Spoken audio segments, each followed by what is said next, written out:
The war in Ukraine has rocked global energy markets in recent weeks over concerns that supplies will be cut. The soaring cost of fuel has become a major political issue in the US ahead of mid-term elections in November. In afternoon trade in Asia, US oil benchmark West Texas Intermediate was 5.8% lower, while Brent crude was down by 5.2%. News of the potential major release of oil by the US came as the Organization of the Petroleum Exporting Countries (OPEC) and its allies, including Russia, were due to meet on Thursday.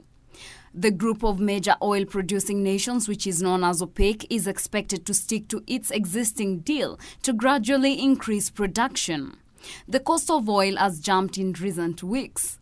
The US, which is the world's largest oil producer, is currently pumping out 11.7 million barrels of oil a day, but that is not enough to meet global demand.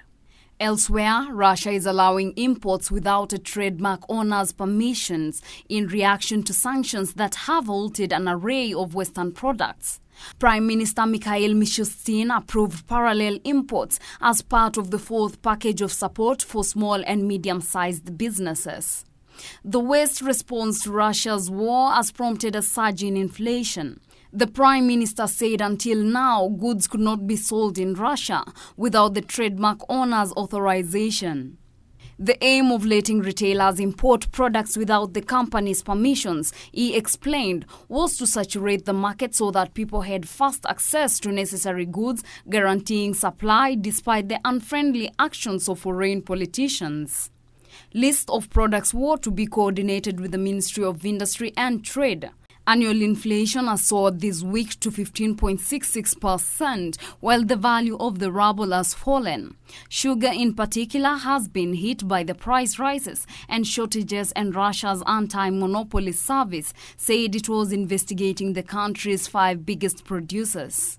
Finally, businesses including Volkswagen have scaled back their operations in Shanghai, which is being locked down due to a surge in COVID-19 infections. The German car maker partially shut its factory in the Chinese city on Thursday, citing supply shortages. More than a dozen companies have suspended plans to list their shares in the major financial center. Economists are concerned that a slowdown in Shanghai could affect growth in the world's second-largest economy.